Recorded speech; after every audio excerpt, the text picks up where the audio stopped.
Greetings and welcome. I am Justavor, bringing you what I hope is constructive information on what the system of racism is and how it works, as well as what can be done to replace it with the system of justice.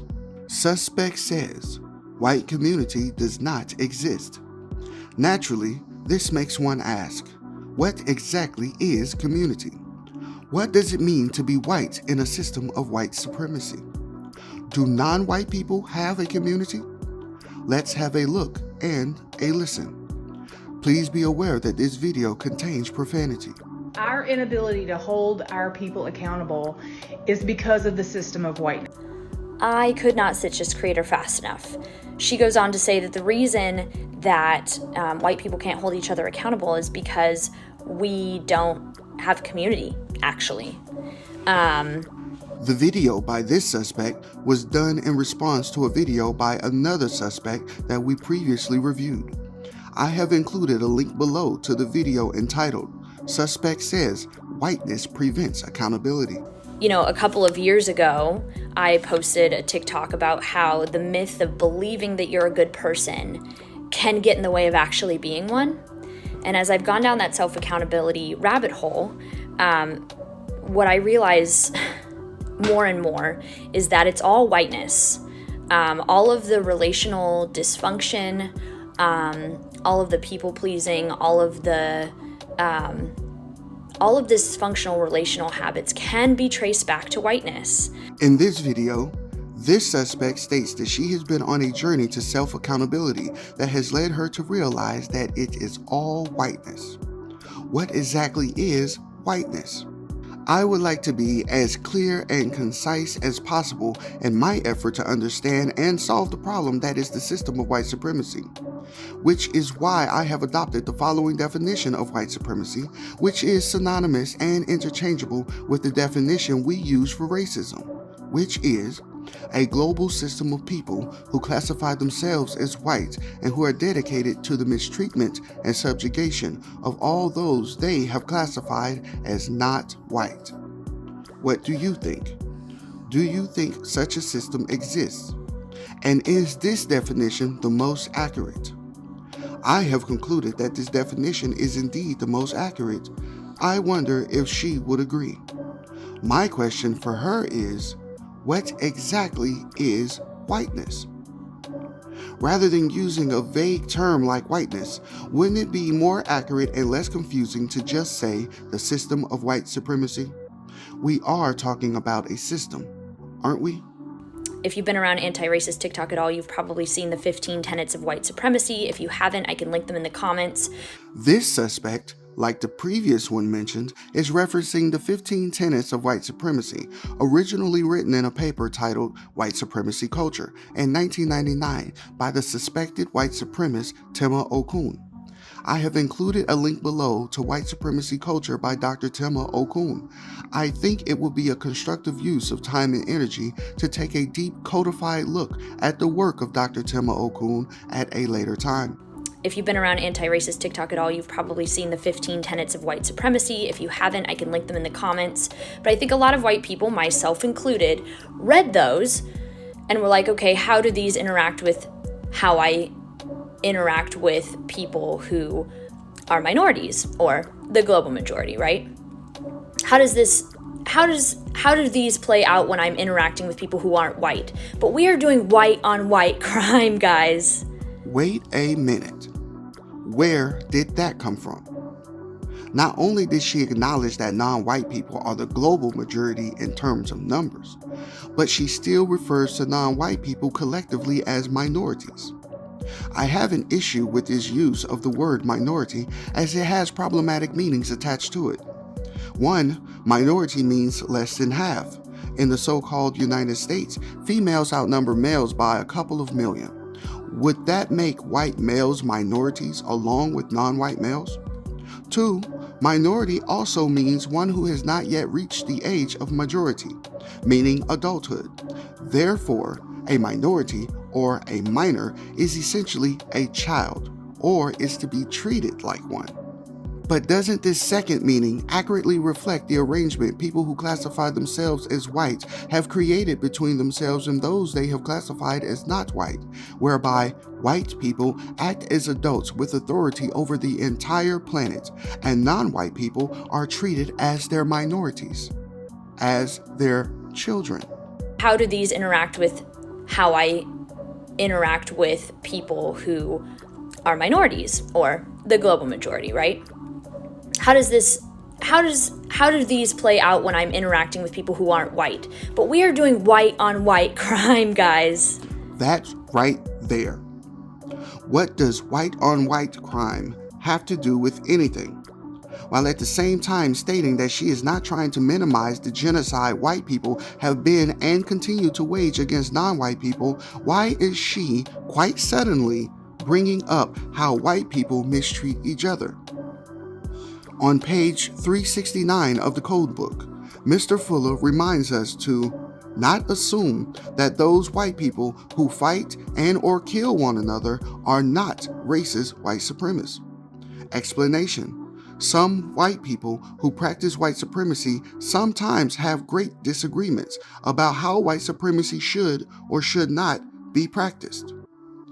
I think that this is another tactic racists use to imply that the system of white supremacy does not exist.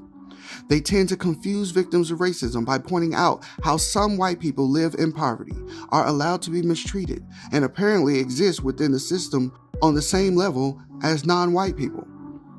The code notes that the white supremacists refer to these less benefiting white people as white sacrifices and or necessary losses, page 370. White sacrifices can also be used to deceive victims of racism into thinking that the system of white supremacy does not exist because every single white person on the planet Earth does not benefit from the system in the same way. Like, I want you to think critically about the communities that you as a white person are interacting inside of with other white people. And I want you to check and see, do you have real intimacy? Or is it just enmeshment?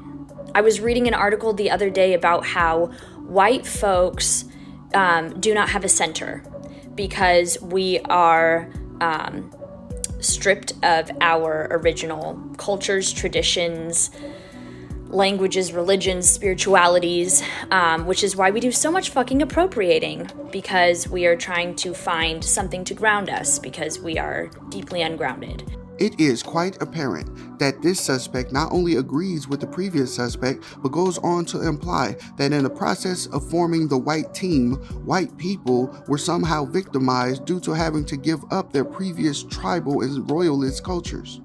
Much like those less benefiting white people who die over the most effective way to maintain the system of white supremacy, aspects of white tribalism or royalism that white people gave up to be members of the white team can be considered necessary losses as well. Most white people that I have observed who claim to be so-called anti-racist would likely agree that in the global system of white supremacy, white people have been the ultimate victimizers. How can a person who classifies themselves as white be a victimizer and at the very same time a victim of a system designed to target non-white people for the benefit of those who classify themselves as white?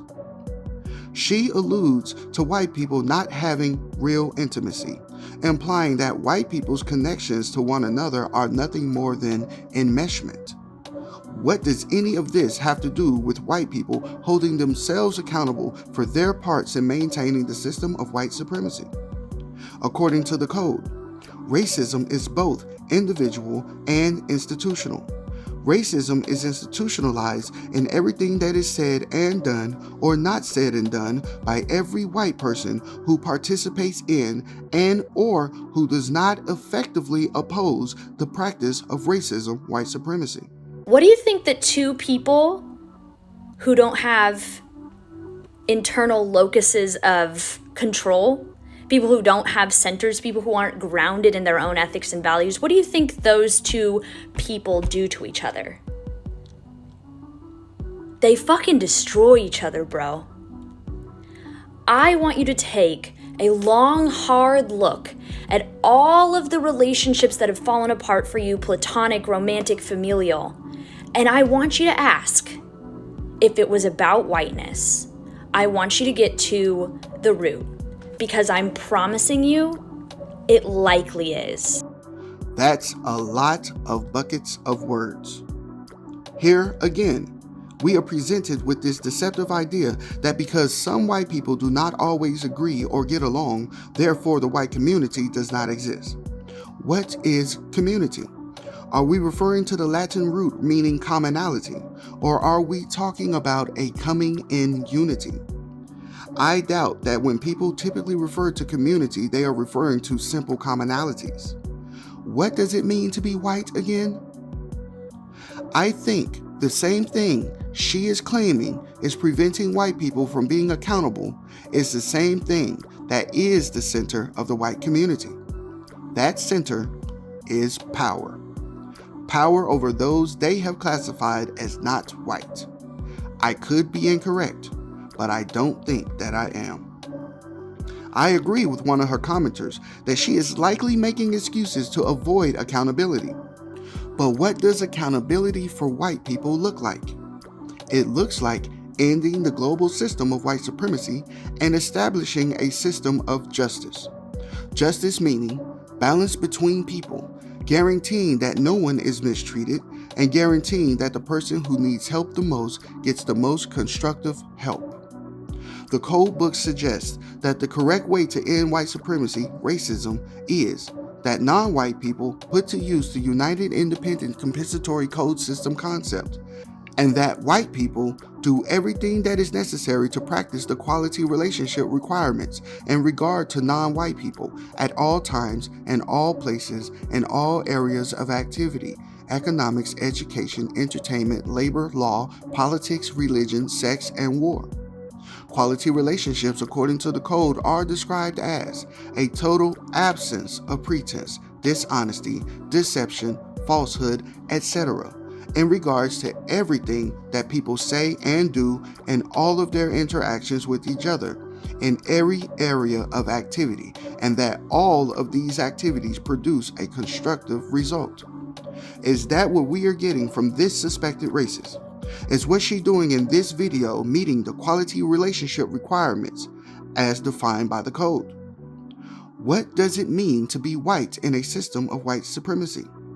What do white people talk about when no non-white people are around? What are your thoughts on what this suspected racist is doing in this video? Is she making excuses to avoid accountability?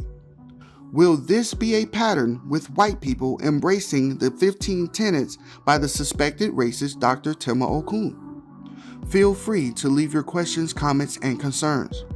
For more information about the purpose and goals of this channel, as well as some basic definitions of words and terms we use in reference to our work, I have included a link below to the video containing this information. If you would like an even better understanding of the code and how it works, please visit producejustice.com to order the United Independent Compensatory Code System concept by Mr. Neely Fuller Jr. There are many constructive suggestions for ending the system of white supremacy, and Mr. Fuller's code book and its word guide act as guides to getting and keeping on code. If you feel this content is constructive and worth your time and energy, please subscribe and share to support the making of more content in the future. Much appreciation to all the Vors already subscribed. I am Justavor, and I am still learning. Thank you for watching. Until next time.